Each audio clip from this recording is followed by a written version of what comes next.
I'm Reverend J. Stewart Glover, and you are listening to Faith Talk. Today, we again have the privilege of having Stephen Beard with us as we continue our discussion about metabolic health, wellness. We believe that God is concerned with us holistically and spiritually and taking care of our bodies as well. So, Stephen, I would ask you to come on in and introduce yourself to our listening audience. Thank you, Rev Glover, for the introduction. Everyone listening, hello. I'm Stephen Beard, and I am a nutritionist, a board-certified health and wellness coach and practitioner, and a diabetes prevention coach as well.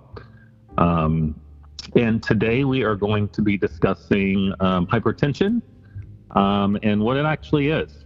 So hypertension is just a very fancy word for high blood pressure. And high blood pressure is actually, it's when the force of your blood is pushing against the walls of your blood vessels, and it's consistently too high.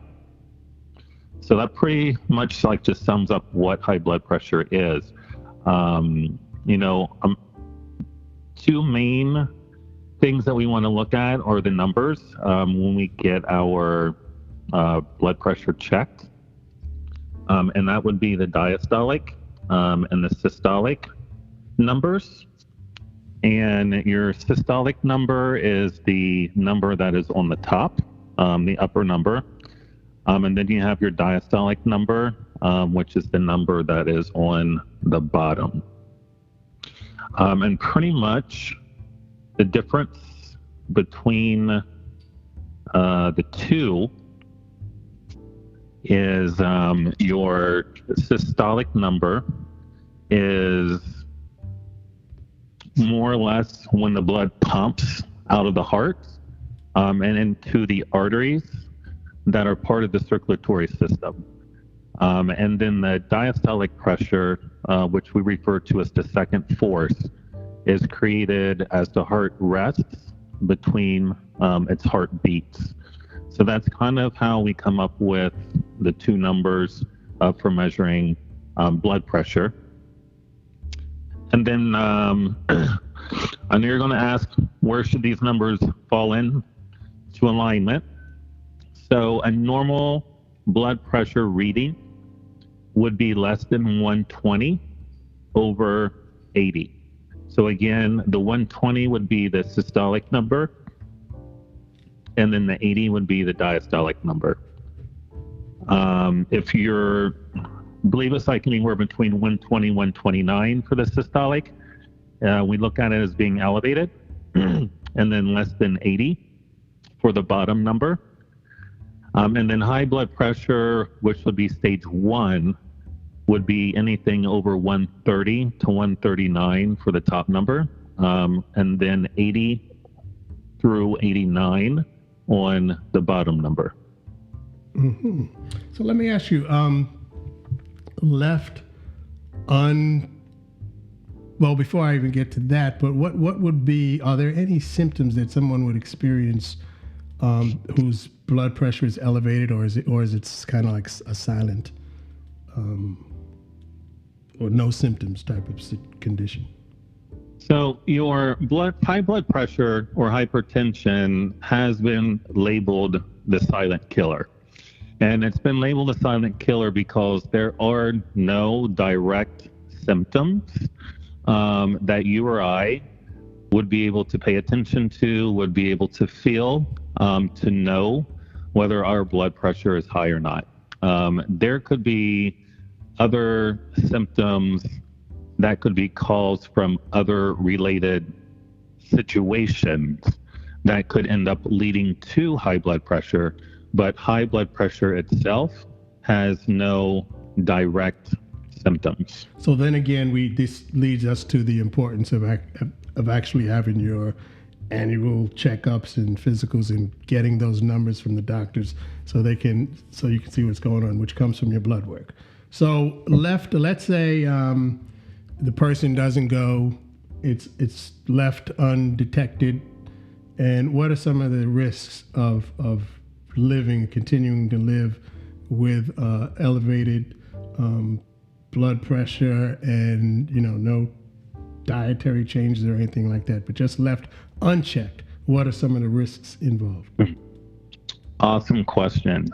Very, very important to know this. So, high blood pressure over a course of time, left undetected or uncontrolled or untreated, can and will lead to things such as heart attacks, strokes, heart failure, kidney disease or failure, something that most people don't even think of, sexual dysfunction. High blood pressure can lead to erectile dysfunction in men, and it can contribute to lower libido in women. And I know from a medical perspective, when a male is not like a diabetic, but they are experiencing symptoms of ED, erectile dysfunction, one of the first things that they will check is blood pressure. And 9 times out of 10, that male individual ends up discovering, or that's when they discover, that they do have high blood pressure. And so when, I hear of people being prescribed water pills, is it? Oh, you can be prescribed a lot of different things for high blood pressure. And the water pills, that's one of them? Yes. Okay. All right. So left unchecked, high blood pressure can lead to a lot of health failures, right? So my next question, is there a hereditary component identified, your family history? Does this have anything to do with it, or is it true that just because my father had high blood pressure, I have to have it, or is that a myth or partially true? So what I can say based off of research is that genes or genetics can play some role in high blood pressure, just like it can play a role in like heart disease and other related conditions. But however, and I really, really want to stress this, however, the reason why you see this occurring from generation to generation to generation is because I want us to be able to take a step back and look at things with a different lens. Look outside of our box.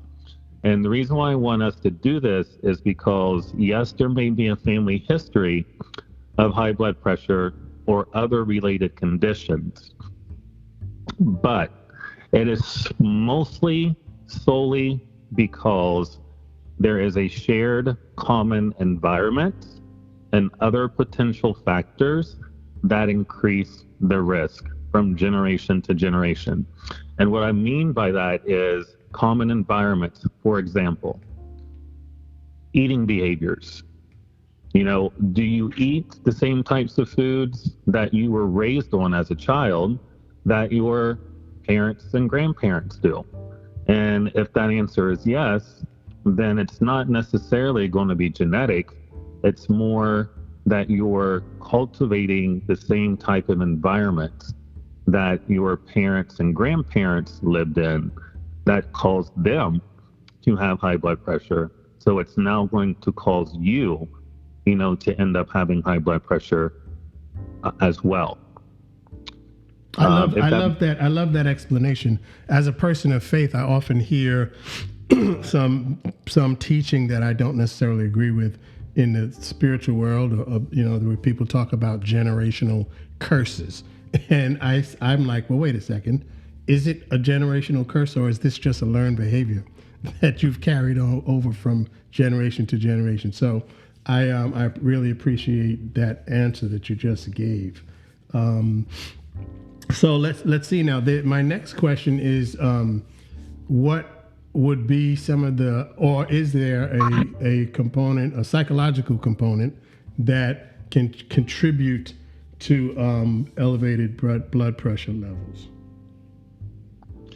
A psychological component. I would have to say yes, there is. From a medical perspective, I really couldn't speak to that too much. Mm-hmm. But I would have to say, when you're looking at it from a psychology perspective, if you're creating certain types of situations in your head that is going to cause you to get stressed, that is going to apply stressors to the body internally, then of course that is going to end up elevating, your blood pressure. And if you, I'm thinking of it from a psychology perspective, and if you continue creating that type of environment, then you would end up putting yourself into a position where you're continuously under stress. And stress does lead to high blood pressure. But that's pretty much all I can speak of from a psychology component with high blood pressure. Right. So, I mean, it could be anything that serves as a stressor condition has the potential, I guess, to raise your blood pressure levels. It could be the work that you do. If you're in a really stressful or toxic environment, that could all contribute to your elevated, has the potential to contribute to elevated blood pressure levels. How about getting to food and drink? How about this coffee and caffeine intake? Good question. So, excuse me. So, caffeine has its health benefits. Mm-hmm. And I actually just had this conversation with one of my patients the other day. So, coffee, if you read about it, you will read that coffee can increase your blood pressure. But when you actually look at coffee, what is the key ingredient in coffee? And it is the caffeine.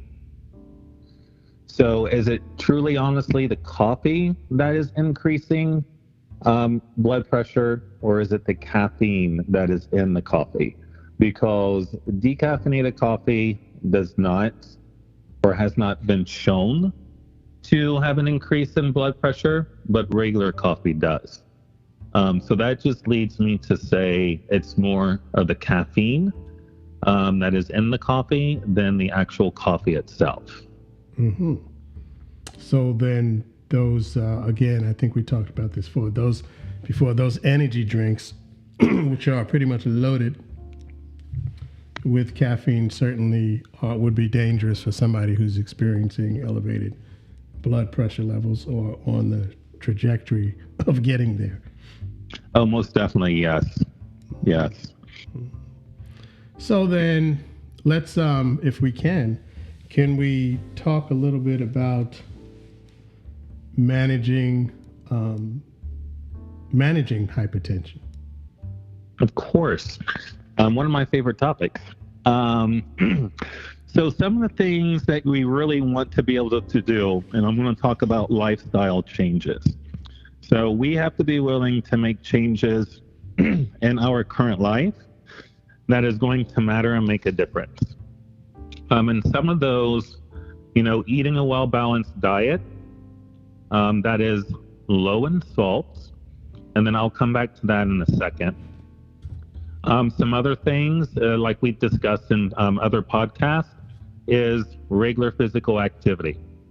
So as we continue to discuss in each podcast about metabolic health, exercise is going to be a major component, and it's going to be consistent, as well as improving your eating behaviors and your food quality and all of these topics.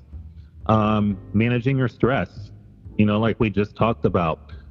Stress management is going to be key in keeping your blood pressure at bay. Maintaining a healthy weight.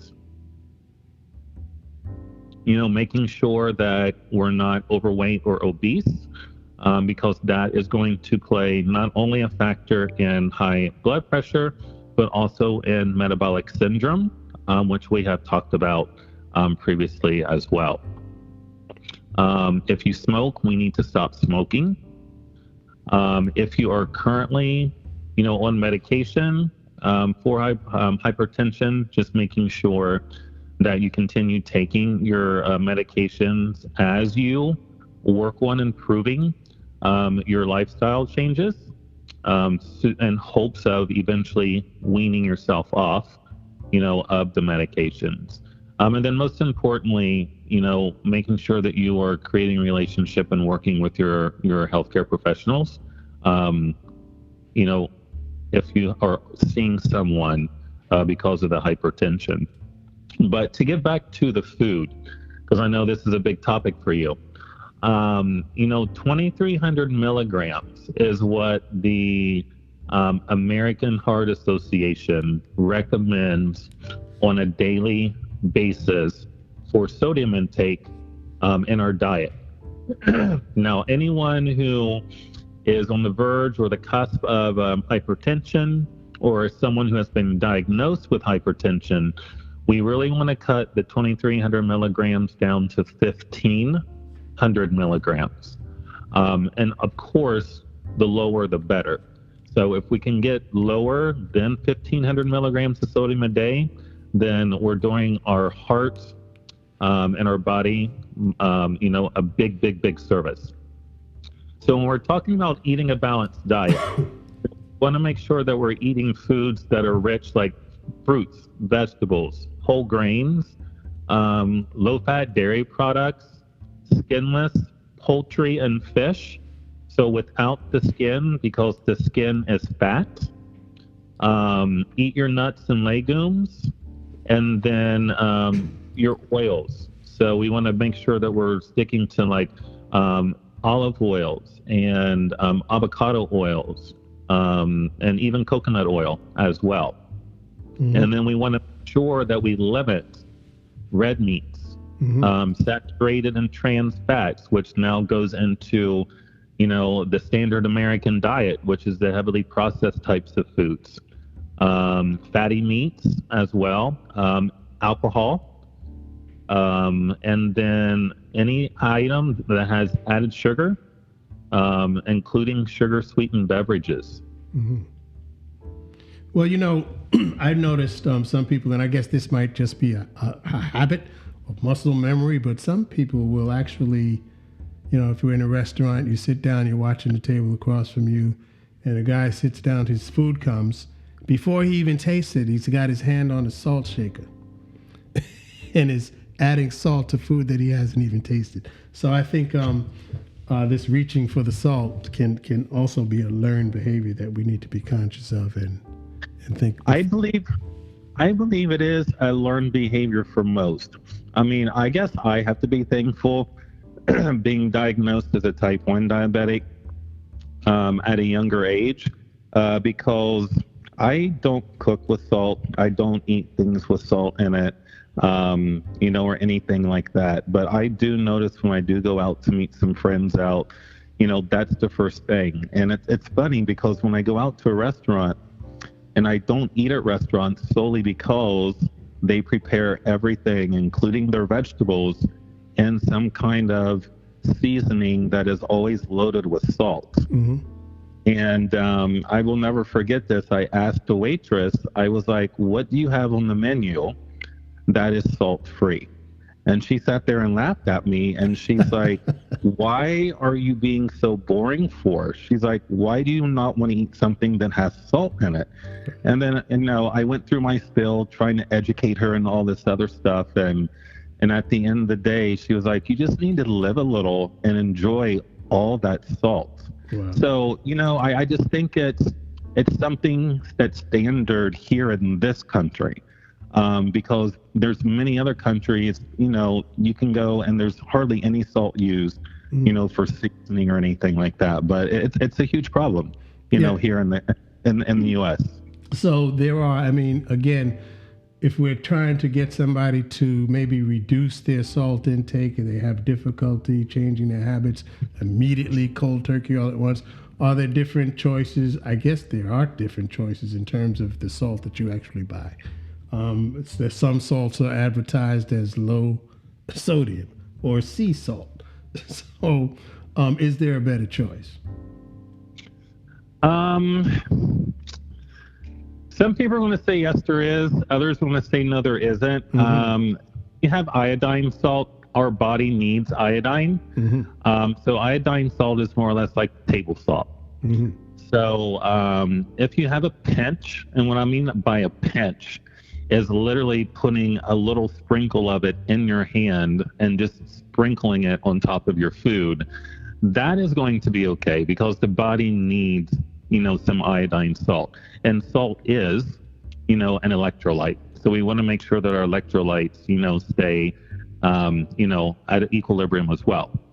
But yes, you do have sea salt, and then you have other types of salts. I don't want to say they are a better option because at the end of the day, salt is salt. Right. It's either kosher or it's not kosher. Yeah, kosher or not kosher. We have black salt. We got Baltic salt. We got. At the end of the day, it is all salt. So we just want to be coherent. Just about our entire salt intake, and the way to actually fix that. Do you know what I'm going to say? No. Please tell me more.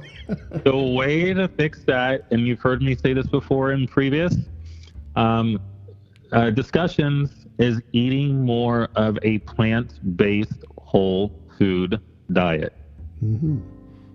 Every single metabolic illness, disease that we are discussing all reverts back to improving through a more plant-based whole food type of eating. I'm not sure, have you ever heard of the DASH eating plan before? I think I was just reading something. Tell me about it. I did see it, and I kind of glossed over it. Yeah, so the DASH eating plan is actually a diet that the American Heart Association came up with a while ago.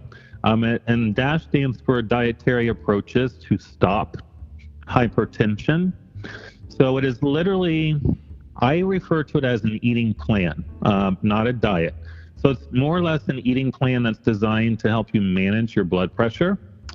And it really focuses more on plant-based types of food. So your fruits, your vegetables, your whole grains, low-fat dairy products. Like I already said, your skinless poultry and fish.